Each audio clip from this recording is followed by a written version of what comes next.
Welcome to Shedunnit. I'm Caroline Crampton.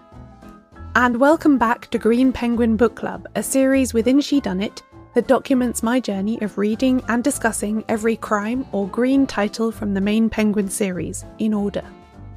Our book today is The Rasp by Philip MacDonald, Penguin 79. This book was first published in 1924, and then joined the Penguin series as a paperback in January 1937. It was MacDonald's first entry in the Green Crime series, but not his first Penguin overall. His novel Patrol was actually one of the first 20 Penguins ever to be published, appearing as number 13 in the orange livery of the fiction strand of the series. The Rasp was Philip MacDonald's first solo novel too.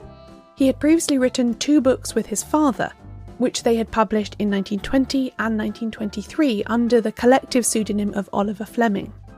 The Rasp also marks the first appearance of Colonel Anthony Gethrin, an amateur detective about whom Philip would eventually write 12 books.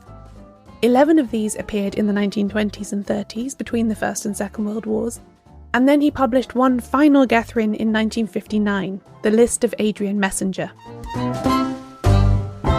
Being a writer was pretty much Philip MacDonald's only job. He seems to have been able to make it work professionally right from the get-go. Perhaps it helped that his father and grandfather were both writers too. The latter, George MacDonald, was a fantasy novelist and a friend of Lewis Carroll's. Philip's mother Constance was an actress too, so presumably a creative career was encouraged rather than forbidden in the MacDonald household. Philip was born in 1900 in London. Although the family was Scottish, from Aberdeenshire, grandfather George had long since migrated south.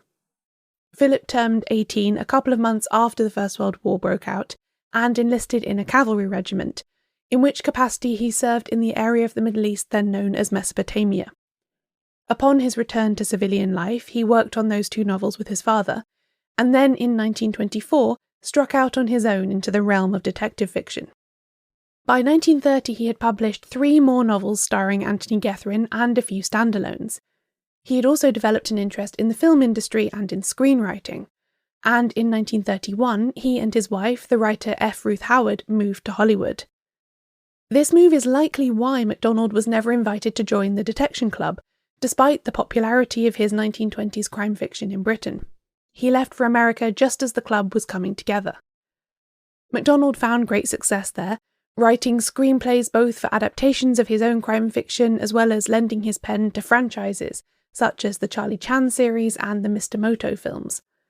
After almost 50 happy years in America, MacDonald died in 1980 in Los Angeles. The Rasp is a debut crime novel that shows the influence of writers like R. Austin Freeman, H.C. Bailey and E.C. Bentley. It follows ex-intelligence officer Anthony Gethrin as he investigates the brutal murder of a senior government minister with the titular rasp, a woodworking tool. Gethrin is an amateur who enters the case via his association with a Fleet Street magazine, and he works this case in amicable partnership with the police. Although in 1924 the so-called rules of detective fiction had yet to be codified, there are plenty of recognisable tropes in this book, from the seemingly locked room murder scene in a country house library to the work Gethrin does to break alibis and create a timeline of the crime. But this sleuth is no Inspector French, painstakingly poring over timetables and maps. Gethrin is an energetic, instinctive detective who loves making a leap of logic as much as he likes looking for tiny forensic fragments. Joining me to discuss The Rasp is Sergio Angelini, a film and TV historian who hosts the Tipping My Fedora podcast about crime fiction and film noir.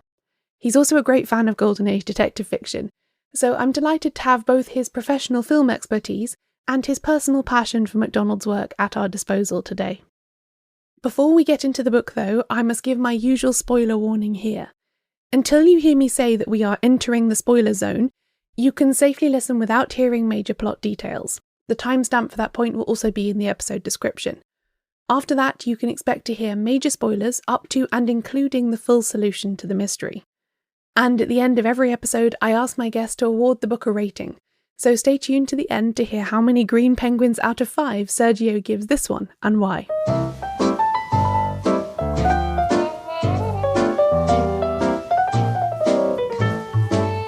Before we get into the episode proper though, I must update you on the Shedunnit Pledge Drive. We have met our 100 new member goal, and thanks to the generosity of all those who have joined the Shedunnit Book Club over the last few weeks, that's the podcast's paying membership scheme, this is the last time you're going to hear me plugging this up top until this time next year. We've raised enough to support the podcast for another 12 months. However, I am going to honour my original offer and keep the exclusive pledge drive perks available until the official end date of the 9th of December.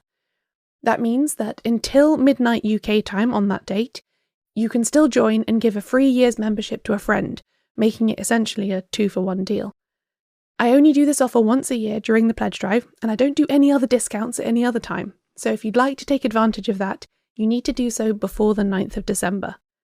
And of course, you get all the other benefits of being a Shedunnit Book Club member, like the amazing community, the murder mystery read-alongs we do each month, all the bonus episodes I make just for members, the works. Head to shedunnitshow.com/pledge drive to sign up. And thank you again for all your support.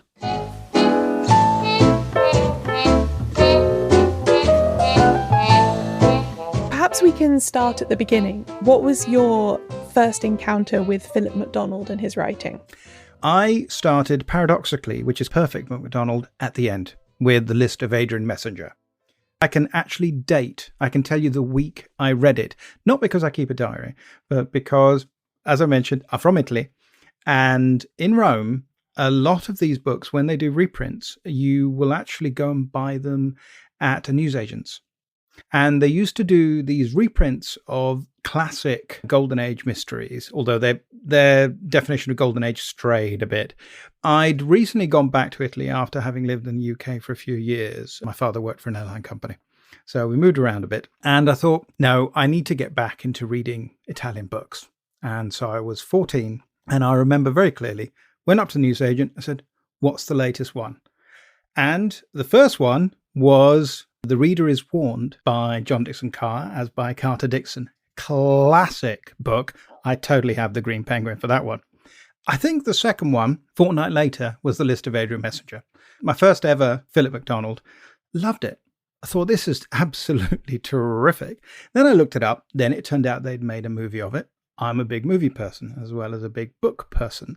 So that made it even better. And at that point, I started obviously looking out for his name because there was a big market in secondhand books. And that was, as I say, in Italy on these yellow covers. And so you'd go to these various bookshops. I was going around the Trastevere area, which is just off the Tiber, and looking out for Philip MacDonald books. So I got into his work, and about 5 years later, I used to travel to San Francisco on a regular basis. My then girlfriend was studying at Berkeley in Northern California. And there was this wonderful place, the Mysterious Bookstore on Upper 24th Street, late lamented. It's been gone for about 14 years now. And every time I went to see her, you know, it was wonderful to see her. But the other thing I would do was I'd be looking for mystery books. And I went up there and I found a number of fairly recent reprints of Philip MacDonald books, because they were still reprinting them well into the 1980s. And that's when I got the Rasp and the Palfrey Riddle and older editions of some of the short story collections, which annoyingly have not been brought together and reprinted. He was a fantastic short story writer and doesn't get quite enough credit. He's got 2 Edgars, and they're both for short stories, not for his novels. But in any event, that's when I finally got around to reading the first one, published 35 years earlier, which was a fun experience. So I was that much older. I'd read lots of books by then in the genre. I read lots of other Philip MacDonald books in the genre. So I came to it in a way with more open eyes. So in a way, I'm quite glad, because I still thought it was a great book, even though I was more well-versed. So I wasn't just going to be stunned by something that I'd never read before. Because I think when I read my first Philip MacDonald, I'd read probably 4 or 5 or 6 murder mysteries in my whole life by that point. So maybe it was easy to be stunned, but by this point, not so much. So I remember it very clearly in my mind, and it was a terrific experience. I loved reading that. Revisiting it now, did you find that you had a different reaction, or did you still feel the same? I think deep down, I had the same reaction in the sense that I had the same reaction to Gethryn. One of the things about Gethryn is that he's not one of these big, eccentric detectives, big in the sense of Nero Wolfe, or unusual in the sense of Poirot, or Gideon Fell or these kinds of detectives, or is not even the kind of cozy J. Marple style. And what I remember liking was the sense of humor, was the energy. There's a vim and vigor. And that's part of Philip MacDonald. That's part of his writing. So in a way, he's this kind of super idealized portrait of MacDonald himself. At least that's how I feel about it. When I think of what Gethryn looks like, he kind of looks like Philip MacDonald. Maybe with a moustache. I can't remember if he has a moustache or not in the books. I don't think we ever get told. That's the other thing. MacDonald didn't do a lot with physical description, either of buildings or people. Again, this comes in very handy in The Rasp, which is a wonderful moment. So I think on the whole, my experience of it is that I remember liking it. It felt very much like a 1920s book. I think that I'm quite a fan of 1920s fiction within the genre, because Golden Age to most people ends up sort of meaning really the 1930s a lot of the time. The 20s feels like it's a sort of moment of experimentation and development, but also consolidation and leading into the next decade. I love books like S.S. Van Dyne, who's now very out of fashion. But again, I read them at an impressionable age, but I have reread some of those. And you know what? I think they hold up. So Bishop Murder Case, I would advertise to anybody. And while I don't necessarily feel the same way about The Rasp on a rereading, because I think it's not my favourite MacDonald, it's not. But it is a book that I think holds up, I think, just to get that out of the way, surprisingly well. So, which was I'm so glad you asked me, because it was nice to reread that thinking, oh yeah, this is still great fun. Really enjoyed it. It's got a great sense of humour. I like that about Gethryn. I think the fact that obviously some of it is now what we would refer to as being quite meta. Yes, it's very self-conscious, isn't it? That was something that really struck me, because this was my first time reading a Philip MacDonald book, full stop. And I knew this was his first. And I was really surprised to see that Gethryn almost seems to know he's in a detective novel. He just about stops short of that. But there's lots of references to, oh, if we were in a detective novel right now, this is what would happen. But actually it's like this, or we need to approach it this way because that's what happens in the tech stories, etc., which I found really interesting. That bit quite early on in the book, which I think sets the pattern, doesn't it? Where he says, oh, come on, you're kidding. He was killed in the study and bashed on the head. Come on, there's got to be more to it than that. That's just too much of a cliche. I'm thinking, it's 1924 and it's already a cliche. How amazing is that? I love that. Christie hasn't even written Roger Ackroyd yet. Like, we haven't even, I think, entered this phase of parody. It's so interesting. But then that made me think, you could make the case that Golden Age detective fiction was parody first, serious later, of course, because of Trent's Last Case. And this is a book that feels quite connected to Trent's Last Case in the sense of the journalism context. Gethryn gets onto this case through his connections in Fleet Street, and then he acts as this eccentric amateur in the household in the same way that Philip Trent does. And then the other book that it really brought to mind, which is again feels pastiche, is The Red House Mystery by A.A. Milne, which was 1922, I think. It has some similarities in the actual way the murder is revealed, but also in the sense that that book is absolutely full of a detective who keeps saying, oh, you know what Sherlock Holmes would do, and you're my Watson, and making all of these structural meta references. So yeah, I found that really interesting that this is Anthony Gethryn's debut as detective in MacDonald's first solo novel in 1924, and yet it already feels like he's so self-consciously part of a tradition. And that's the thing, isn't it? I think that you're absolutely spot on about Trent. I think he's very much a bit like Lord Peter Wimsey. You know, they feel like they are linear descendants. In this one, he even meets the woman who will become the love of his life, just like Trent does. Now, of course, Trent didn't have a particularly long literary career in that sense. There aren't that many books, whereas Gethryn did appear in a dozen at least. But I think that there are a number of elements where you think, oh, okay. And the naturalistic idea, although Gethryn is also he's a painter and a poet. He speaks German like a local. He's, in the phrase of the time, had a very good war. He was in intelligence for a year and a half, embedded in Germany. He has this amazing set of credentials from Oxford. He literally studied for law, but decided not to become a barrister like you do. It's all a little bit superhuman. But in actual fact, because it's fun, because of the sense of humour, you can get away with a lot. And also, we've got to remember, I think, that there's just that slightly outrageous part of the MacDonald style. The one thing you've got to remember about him is that the first book he wrote with his dad, who of course was called Ronald MacDonald. He was 19 years old, and it's got the best title of a book in the whole universe. It's called Ambrotox and Limping Dick. Just the best title ever. You can find that on the Gutenberg site. It's considered out of copyright. And it's an adventure book. Ambrotox is basically a kind of cocaine derivative. It's quite prescient in an interesting way. It's about how you can use that to cure maladies, but it might also cause intoxication. It is what it is as a book, but it's fascinating. And I think that when you get this kind of fantastic high energy, that high spirit, that enjoyment of everything that you get with Gethryn in this book, I think it just elevates your spirits. You feel great about it, because although some people, I think, can get a bit put off by some of the lingo, it's over 100 years old now.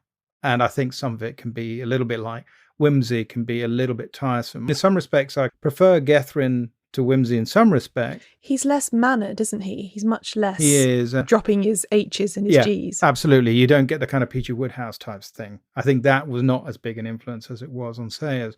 On the other hand, Sayers absolutely wrote the most lucid, perfect prose of the time. Nobody can take that away from her.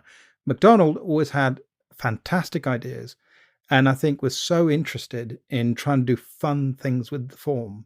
So that constant reference to other detectives in fiction, he talks about Austin Freeman and Thorndike and Doyle and Holmes, obviously, and other people like that. So there's that awareness of the genealogy.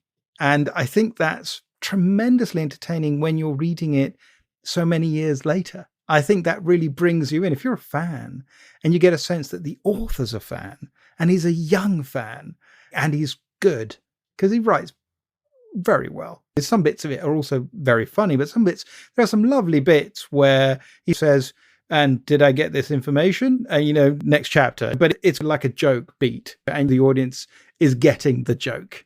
And I think, gosh, how confident is that? Respect. I was certainly impressed. Yes, I completely agree about the energy. It's really infectious and it carries through, because there are bits where I think this is a bit sticky, or I'm not totally sure I buy that person would do this at this moment. But it doesn't matter. The energy just brings you through. But I did feel like I came away from this book feeling like there are two wolves inside the Philip MacDonald that wrote this book, and they're fighting each other. One wolf wants to write an R. Austin Freeman, very well plotted forensic. The fingerprints are on the thing, and then we're looking for the footprints under the windowsill, and oh, is that a sandal, and all of that kind of stuff. And the other one wants to write a rollicking adventure story where women get swept off their feet and clasped to the bosom of a manly man, and all this kind of thing. And he wants to do both. And he is trying to do both in this book. And if it were not for that tremendous, sometimes almost frenetic energy, I think I would have left this book feeling like I read some kind of Frankenstein's monster. But actually, he smooths it all over rather well. What do you think about this? I found one critic said that thriller elements keep breaking in and taking over from the puzzle plot. Would you agree with that? And do you think it's a good or a bad thing? I think it's a very legitimate thing to say about MacDonald in general. It's much more obvious in some of the other books he wrote. Some of his best books are absolutely like that. I don't think it's really an issue here. I think there are some aspects of this book that make you want to read very fast. There's maybe too many pages devoted to what all the servants were doing, especially because there seems to be rather a lot of servants. You get the impression that MacDonald is actually having a bit of fun here as well, because although the bit about the servants is actually plot related, as it turns out. So I think that's very deft in its own way. It is actually several pages. And it's quite nice, though. They all get named as individuals. They all have a kind of identity. There's a lovely bit, and it's a throwaway line. There's lovely. It says, "Oh no, I'm all for women's lib." And then goes off and does something else. Gethryn is I'm not going to discuss that with you. It moves on. And it's interesting. You're thinking, no, yeah, this is a young person. This is part of that 1920s. It's the kind of thing that Evelyn Waugh would have been writing about. It's the bright young things. So that's great. I think that the thriller element of it is only really obvious, I feel, just because you've got the subplot about Lucia's brother. And I suppose there's an element of that, although it's absolutely linked to the mystery and crucial. The way it involves some zigzagging. It involves, I've got to rush up to London. Yes. I've got to do this. There are a lot of books that will have sections where you've got car chases or somebody gets kidnapped or something. Edgar Wallace stuff, frankly, that's not really there, at least not to me. It's absolutely there in a lot of his other books. I think when you read it, this feels like a traditionally constructed mystery of the Golden Age, but one done with strong sense of humor. And again, these kind of high energy, high spirits, high voltage almost, but it's not overdone. And it's only overdone when it matters. And I think that's cool. And that, again, I think that's impressive because we get that for the climax. We'll get to that. Something to look forward to. And now we're going to get into the spoiler zone with full details of who done it and how. So don't listen any further if you don't want to know that yet. It is well integrated, you're right. So even the fact that Getherin's Freeman act, Thorndyke act, leads him to this neighbour of the house where this murder has taken place. And there he finds Lucia, who is this woman so beautiful that she strikes him dumb. And he immediately realises that she's the woman for him. But at the same time, the two things are integrated because meeting her leads to her brother, who's previously been the secretary of the dead man, that then leads to a very important clue. So yes, it isn't like some books where you just take like a right turn into 50 pages of, I don't know, Limehouse kidnapping sequence and then turn left back onto the road that says puzzle plot. It isn't like that. The two things do make sense together. But I do think for some readers, I can imagine the fact that all of the principal characters end up engaged to be married at the end Three of them, yes. not quite the thing. And that sequence as well where Miss Warren, the tremendously efficient Fleet Street secretary, decides to try and play amateur sleuth herself and help out by going to look for Lucia's brother because it sounded so urgent on the phone and Gethrin hasn't arrived. And she gets really terrified. She gets really spooked because this man's really unwell and he's like living in a dark bedsit. And that little chapter does feel a bit like we've strayed into a different novel for a minute, but then he pulls it back. Yeah. And I think the sense of humour about that carries it through. Partly it's a character beat as well. And in a way, it's subverting expectations rather than just trying to guide the genre. It treads that fine line. As you say, this book is probably something like about 100,000 words. And you do wonder if a little bit it's just about length. It doesn't feel long when you read it, but certain elements Not at all, of no. like those episodes perhaps feel like they're a little overextended. But in a way, to me, it actually feels a bit cinematic because that little episode is something that in other books you would have heard about, but you wouldn't have had to live it with her. I see what you mean. And yes. to me, I'm now going to this scene, and this is the sort of scene which in a movie you would have been having a bit of dynamic sort of excitement because you would have the lighting and the camera angles and the kind of, ooh, is she and then it turns out, but like you say, because he deflates it, because actually it's not a bad guy and she's not some weak and feeble woman who can't cope or anything. They've made it quite clear that she's clearly the brains of the outfit. We know that from the first chapter. So I don't think there's any issue there. And so I think that's what makes it work. That's one of the things that on rereading it, I was so pleased because there are issues. I think you can be critical. I think that the summing up is ginormously long. It works. It's something that happened in a lot of mysteries from that era. There's just no getting away from it. A lot of Ellery Queen books are like that. 30-page long disquisitions on how you figured it out. It wasn't unusual. They're not necessarily the most fun reading. It depends how you do it. In this case, it's okay. And he did it in a few other of his early books as well, and you feel like you're just wrapping things up. You're explaining it all so you can get to the end and move on. And this is someone who was publishing a lot of books by that point. I think here it's a little strange, but the fact is that you eventually realize that everything ties up. And that's either on a character basis, which is crucial to the understanding of the crime, or from just a purely plot mechanics sort of way. You suddenly realize, no, I actually need all of this. Could you have said it more succinctly? Perhaps. But it's all necessary, actually. And I think that's partly why it was so well regarded in its day. Because it feels like it's going to be slapdash. And it isn't. You suddenly realize that there's that tone, there's that style. But actually, it's all there on the page. Nothing to do with whether it's fair or not. We'll get into that in a minute, I'm sure. Yes, I'm interested to discuss that further, actually, because the investigation gives off this sense of the contrast between the professional and the amateur. We've got Inspector Boyd, who is very nice and very competent, it's made clear from the beginning, but he does arrest the wrong man. Although, as Gethryn says, he couldn't do anything else. The evidence is all pointing that way, particularly, crucially, these fingerprints on the handle of the titular rasp, the weapon that's caused this really quite violent, actually, for 1920s crime fiction. It's quite a violent and overly described gory killing. This man's been set about with this woodworking tool until he's dead. But again, as you say, that comes to mean something. That's not there for no reason. But no, so Boyd has to arrest the murdered man's secretary, because how can he not? But Gethryn's angle on that is, who is making him do this? Who is pulling these strings to make it so? That's where I'm really investigating, which is an interesting level of secondary subtlety that you don't always get, or indeed ever get, in a kind of adventure, suspense-based murder mystery, I think.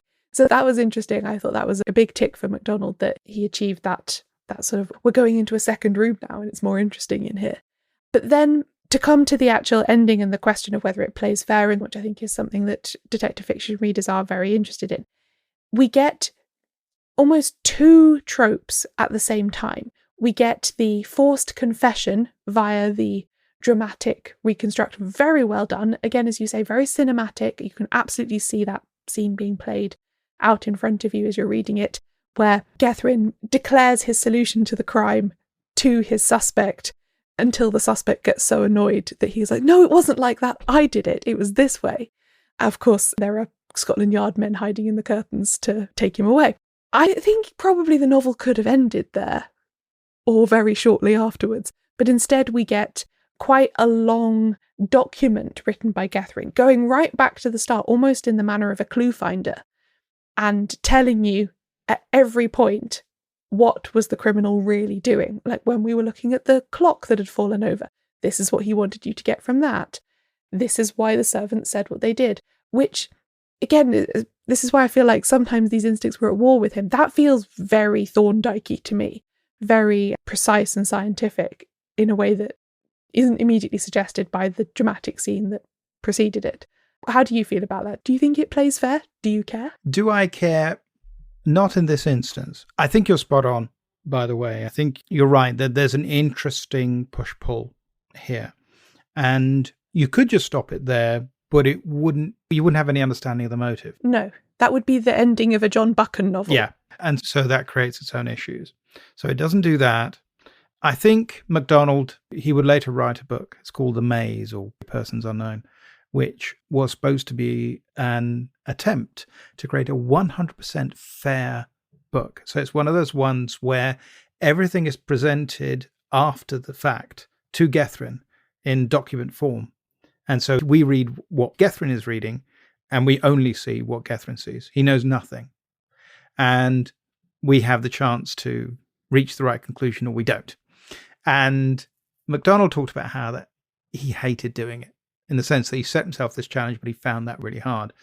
Here in The Rasp, you get the same sort of thing, is that if you feel a little bit like it's somehow necessary as part of a convention, and that you're fulfilling the requirements of a convention to be completely fair and show where you got your information from and how Gethryn reached the solutions that he did.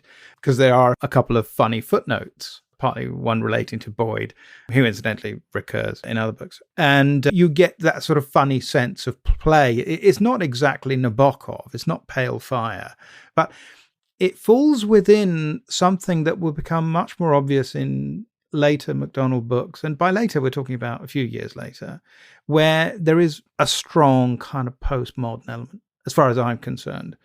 So I think, yes, in a way, he's almost overdoing it as part of this kind of strategy of showing that, yes, I can do it. I don't 100% believe in it, but in actual fact, I'm going to have some fun with it. So I'm going to go into enormous levels of detail.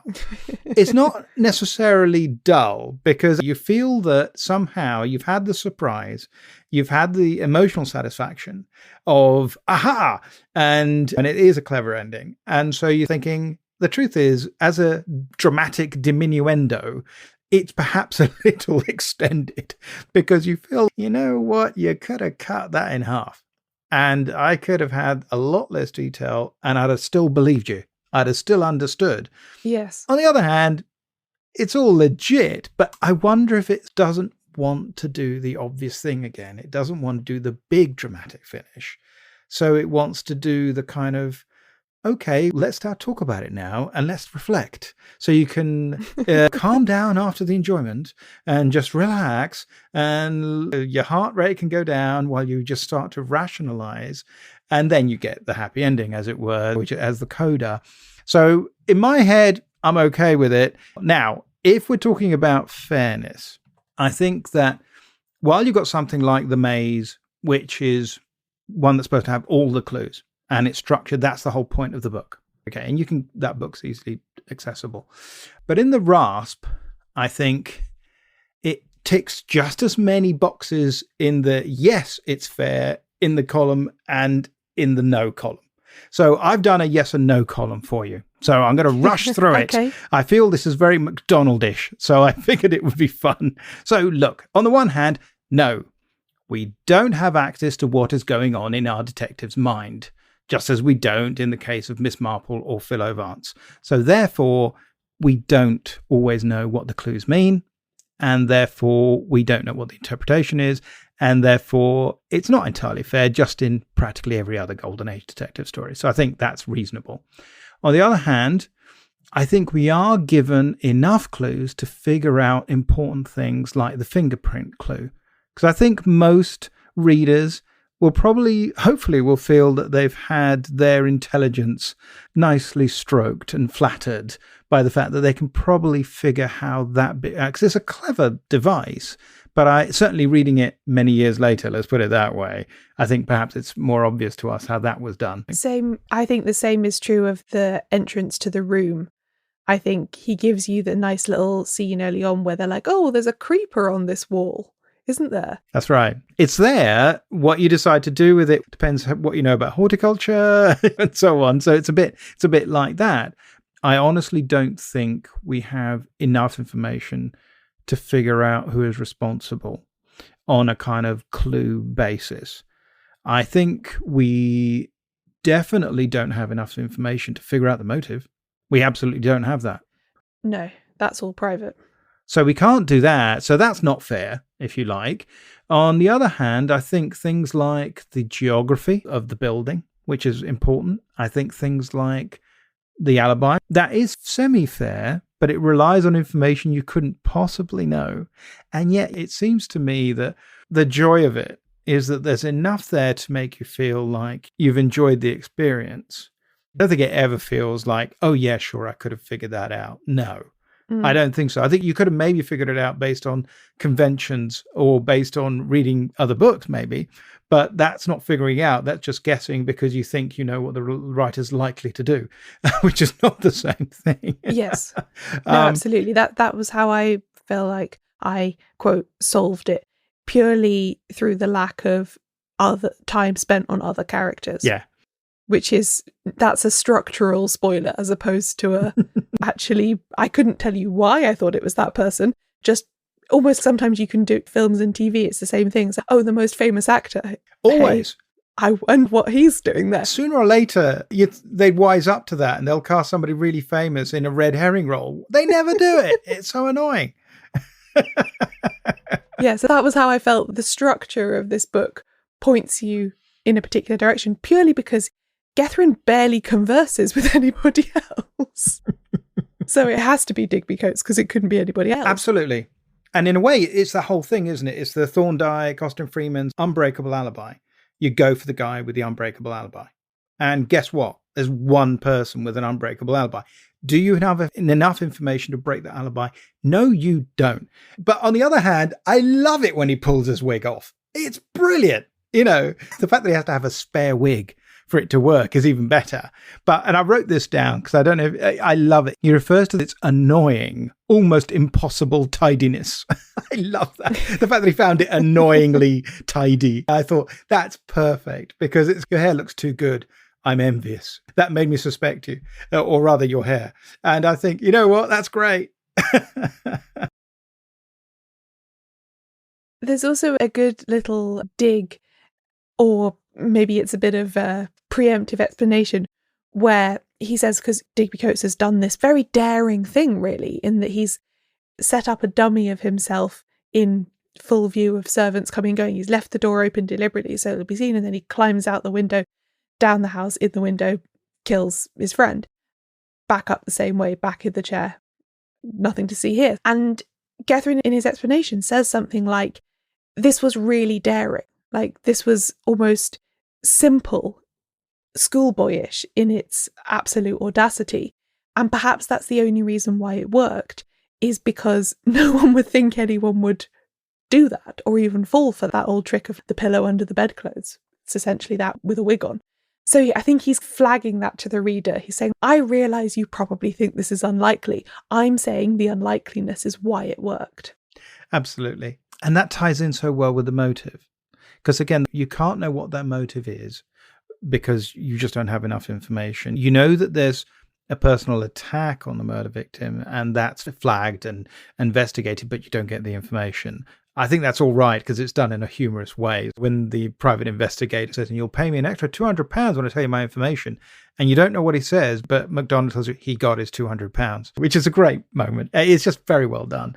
It's an interesting and unusual motive, this idea that it's personal enmity based on a kind of lifelong sense of rivalry with someone who always comes first and you always come second, and you just can't get any better than that, and you're blaming them, not yourself. And you think, of course, that sort of fits in with a schoolboyish sort of attitude.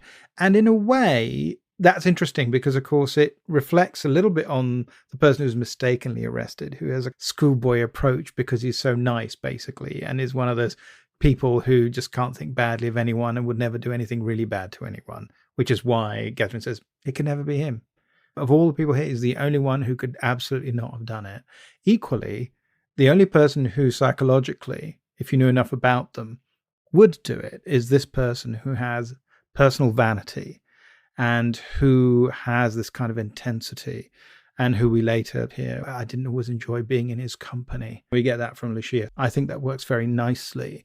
So I think that logic is always there. The mechanics of these semi-impossible mysteries always drive you a bit round the bend. Unless you're John Dixon Carr, it's very hard to really make them work because, I don't know about you, but I can see myself going down on a rope. I can't see myself being able to go back up again. Also, you'd get to the windowsill, but I wouldn't be able to pull myself up. And without leaving any trace, no shoe marks on the bricks or the stucco of the house. No, just a little bit on the vine, as it were. Yeah. So I'm not convinced. Basically, it would make a lot more sense if Lucia did it because she's the athlete. Yeah. And that bit with the hair as well. Well, if you read any more MacDonald, you'll see quite quickly that he's got a real interest in disguises, which is one of the things that then becomes very interesting in some of the film adaptations. So it's also fun to have that here early, if you like. It's not quite a disguise, but this idea that you could manufacture a sort of simulacrum of this person because you've got the hair and you can use the trousers and the shoes and nobody would go bother them is very MacDonald. Let's put it that way. But I think it's great. I think it's unusual. I can't think of too many books where, a golden age detective story where that's the motive. That is intriguing. Me neither. That is original. And I also thought that I think he does give it some psychological grounding for all that the motive is held out of the reader's reach. Once you are told about it and the way it's presented in these two columns, like all of these institutions that these men have progressed through, how they've had these parallel careers, it does work with the sense of arrested development because, as they say so often about rich posh people these days, is that they basically never really leave the boarding school. Like they go from boarding school to university, from university to the army, from the army to parliament. They've never worked for themselves or in any way had what some people might consider like a real job in the private sector or something, where you actually have to account for yourself in a different way. So the fact that this man has nursed this sort of like teenage grudge all the way through all these places makes sense because in a way he's never had to stop being a teenager. He's never had to wash his own sheets or empty his own bin or anything like that because he's always been part of these big institutions that take care of everything for him. So I like that touch. I thought that worked. That sometimes it can be a bit frustrating when a murderer is just declared at the end, like, oh, he's mad, that's why he did it. Yeah. And that explains everything. Whereas this is mad in a very specific way that is consistent with the crime he committed. Yeah. In a weird way, he's a well-hidden murderer because he's the kind of hail fellow well met sort of idea. He's chummy, he's friendly. We talk to him the whole time. We have no real reason to suspect him at all. So the classic, I would never suspect him kind of person. On the other hand, as you say, there's nobody else there who it can reasonably be and have it work in a way that wouldn't annoy you, because you would get annoyed.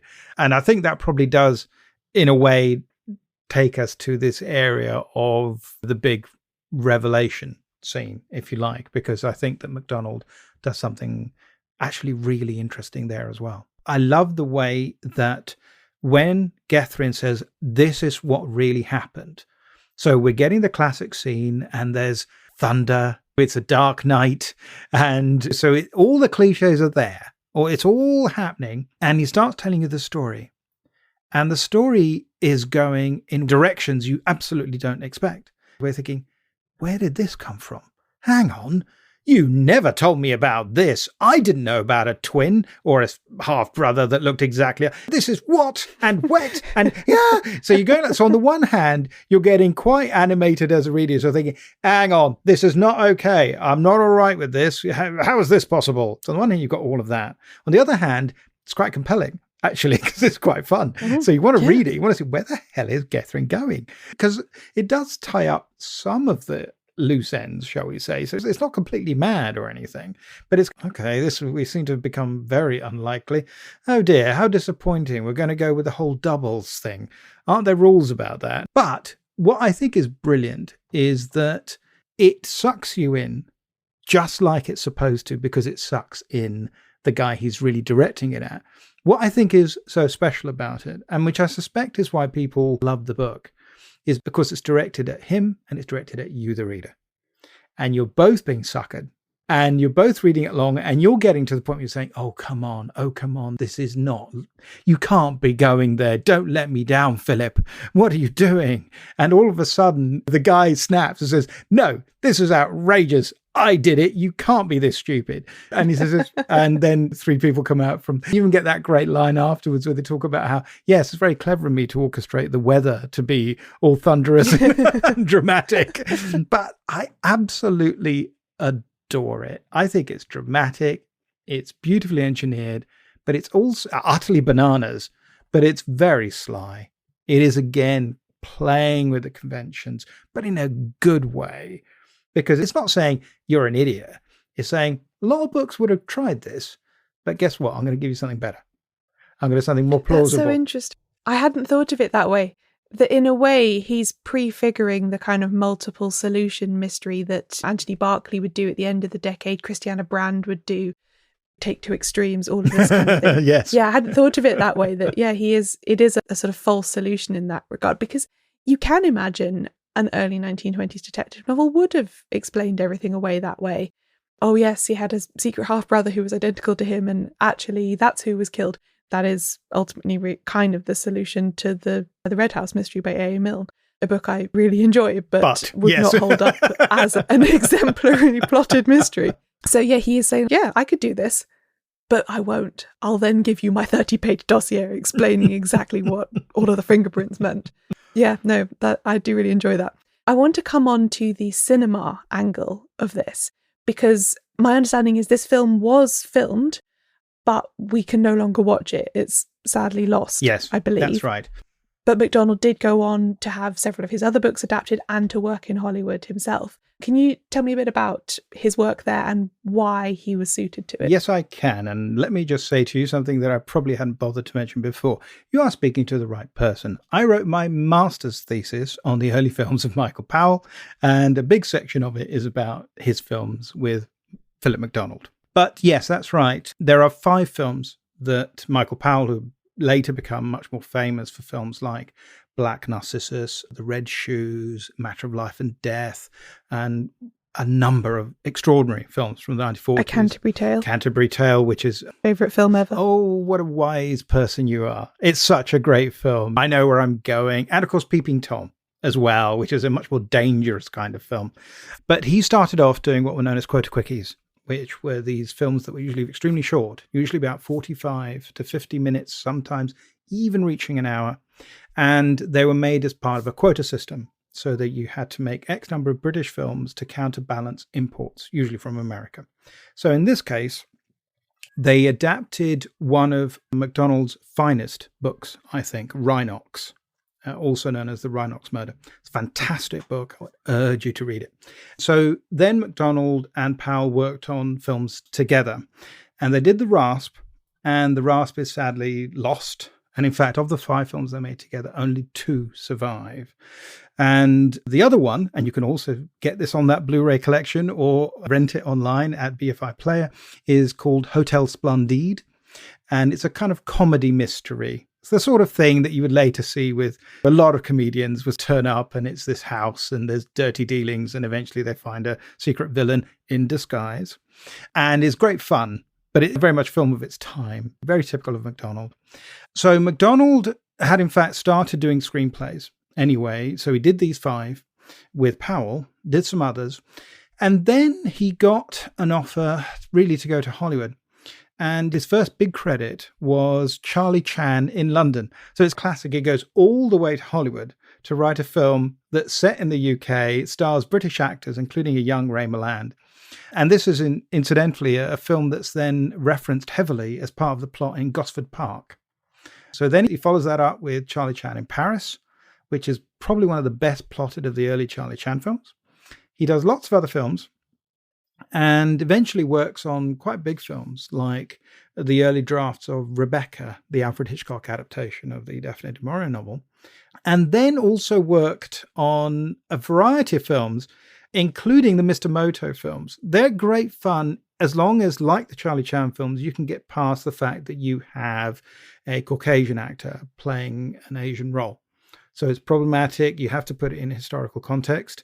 If you can do that, some of those films are tremendously entertaining. MacDonald went on to write all kinds of films, and he was working right into the 60s as a screenwriter. So his work as a novelist, as a writer of prose, really shrank. So that nearly all of his writing, and he wrote a lot actually in a very condensed period, by about the mid-1930s, he's writing a lot less because he's working in Hollywood. The final novel comes out from the 30s called Warrant for X, which is also known as The Nursemaid Who Disappeared.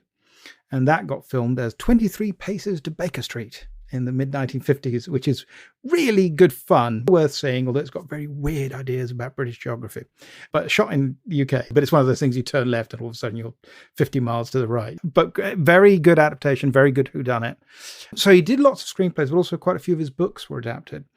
And I would say, if we're talking about his relationship in the cinema, we go back to Where I Came In, which is The List of Adrian Messenger. That got filmed in 1962-63 by John Huston, the great American filmmaker, the guy who made the 1941 Bogart version of Maltese Falcon, a great filmmaker. And it's this fascinating film that really manages to capture the spirit of the MacDonald book, which again was his last novel. And it brings back Guthrie, although he's not in it that much. He's played by George C. Scott, the American actor, the amazing American actor. But he's terrific. He's doing a really good British accent. Does a great job. But the selling point for the film is that the big stars in the film, Kirk Douglas, Robert Mitchum, Frank Sinatra, Burt Lancaster, Tony Curtis, all appear in disguise. And you have to see if you can figure out who they are under the makeup while you're watching the film. Like I say, because MacDonald loved disguises. So they decided to really big it up for the film. And then you get to the end of the film and the story is resolved. The mystery is uncovered. And then you get Kirk Douglas, just as you get the end coming up. He says, wait, the mystery isn't quite over. At which point you get all the actors unmasking themselves to reveal who they played in the film. What's really amusing about all of this is that in nearly all of those cases, with the big exception of Tony Curtis and Robert Mitchum, in most cases, they were not there on the set during the filming, and they only filmed the reveal bits. They had another actor wearing the makeup, pretending to be them on location. It's mainly shot in Ireland. and so the it's UK. not real. It's not them. Even Kirk Douglas, it's made by his company, and he's the star of the film, although he's the baddie. He's mostly not him. When he's not playing himself as Kirk Douglas, is usually a character actor called Jan Merlin. And he is in fact playing, because putting the makeup on was just a frigging nightmare. Kirk Douglas didn't want to do it, quite reasonably. So he would go off and shoot his scenes, and the bits when he's supposed to be impersonating somebody else, he's pretending to be a priest who puts an extra bag on the plane that then explodes. Amazing stuff in that film. That's always Jan Merlin. Anyway, it's a fantastic film. It's enormously entertaining. So it's The List of Adrian Messenger, 1963. Got great music score by the wonderful Jerry Goldsmith. It's got its tongue in its cheek, but it's not a spoof. It's just having a very good time, which to me is the heart of Philip MacDonald's entertainments. I feel like you've brought it all back round perfectly, that all of those seeds were planted in The Rasp. His love of disguise, his love of having fun with form and playing with the reader or the viewer and so on, but still underlining it with, no, actually, I am quite clever and good at this as well. That's all there in The Rasp as well. That's fantastic. So yeah, I've got about 8 films I want to see now. Before we conclude, I must ask you the question that I ask all my guests in Green Penguin Book Club, which is, how many Green Penguins out of 5 would you like to award The Rasp by Philip MacDonald? Are you allowed to do halves? I can't remember. You are permitted to do halves. You're also allowed to interpret the scale yourself. There's not some interpretation. You can decide what 5 and 1 mean. That's too clever for me. It definitely deserves at least 3.5 or 3 3/4. Very near to 4, it seems to me. Okay. MacDonald wrote better books. It's not my favourite MacDonald. I would pick Rhinox or Murder Gone Mad or The Mystery of the Dead Police, which is also known as X versus Rex. He loved things with the letter X in them, which are actually almost serial killer type stories. They're prototypes of that type of story, but brilliantly done. Again, because, he was a thriller fan, and some of his best other books are much more thrillerish, but very clever, very atmospheric. So it doesn't get the full 5. There are other books of his I would give a full 5 to. This one, not quite. But I do think it reads very well and stands up absolutely splendidly. Thank you so much, Sergio, for joining me to consider this book. I've learned an enormous amount, and I hope you've had a good time too. I've had a brilliant time. It's so great to be on your podcast. It's a great podcast. Congratulations, and it's an absolute honour to be here.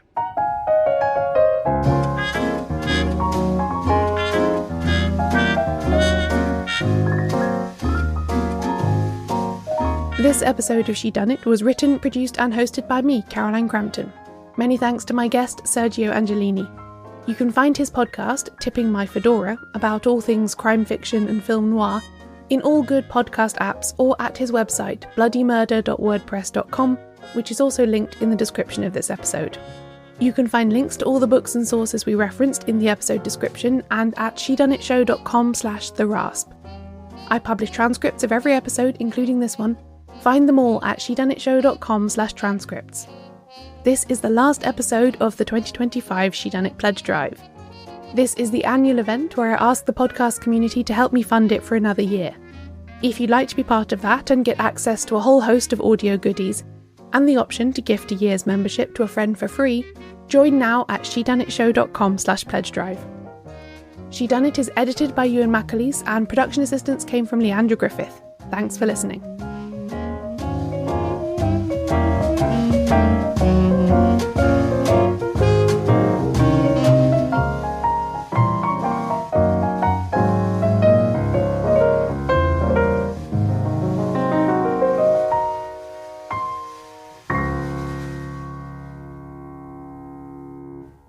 This is the last episode of the Shedunnit Pledge Drive. If you'd like to claim one or more of the special perks available to members during this time, please visit shedunnitshow.com/pledge drive for members before the 9th of December. Shedunnit is edited by Euan MacAleece and production assistance came from Leandra Griffith. Thanks for listening.